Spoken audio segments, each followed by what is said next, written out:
Sudden cardiac arrest kills more than 250,000 people every year in the U.S. And the only effective treatment is an electric shock to the heart. That's why so many buildings now have public defibrillators in them. But Fox 9 investigator Jeff Ballion has uncovered a problem, and it's costing some people their lives. A life or death drama on 169. Two people raced to help a man whose car shot across traffic and slammed into a snowbank. He was unconscious, no life, limp, no breathing, no pulse. Julie Todora happens to be driving by in her highway helper truck. A trained first responder, she can tell the man's in cardiac arrest. At that point, it'll tell you what to do step by step. Todora's truck has an automated defibrillator, or AED, on board. A shock just might jumpstart his heart. His whole body buckled and his arms came off the pavement probably to my waist height. So it delivered quite a jolt. You know, it's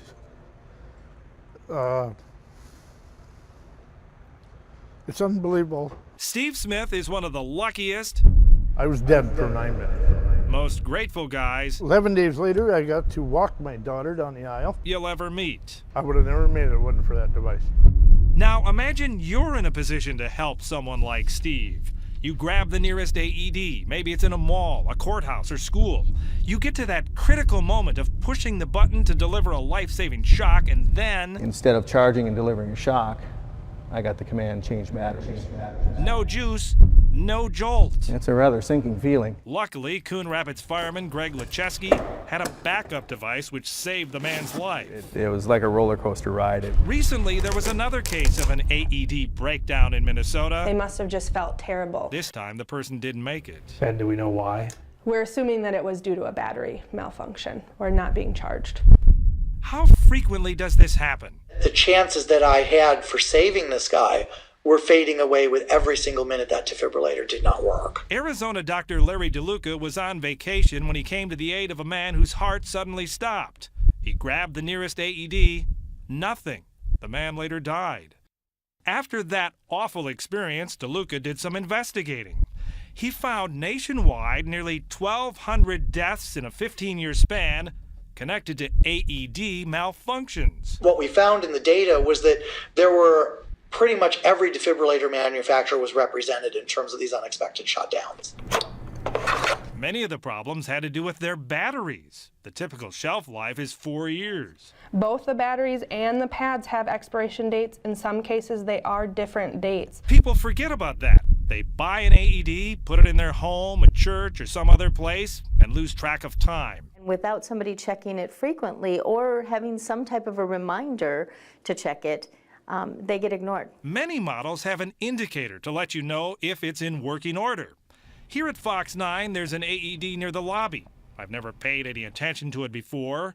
Is that red light supposed to be flashing? This is the owner's manual for that model.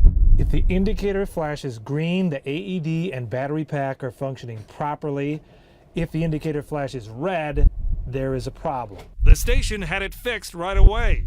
How many other units out there have a potential problem that's going unnoticed? I would say probably 90% of the time people have no idea about the AED in their building. If every AED was registered in a state and national database, experts say it'd go a long way toward preventing failures that have cost people their lives. So if you register your AED in a registry, you're getting reminder emails to check it, reminder emails to update it, even quarterly reminders, just has anybody walked by and looked at it. We have a voluntary registry in Minnesota. It holds information on the owners and locations of some 800 AEDs, but it's estimated thousands of devices around the state haven't been registered. Their owners could be missing important notices.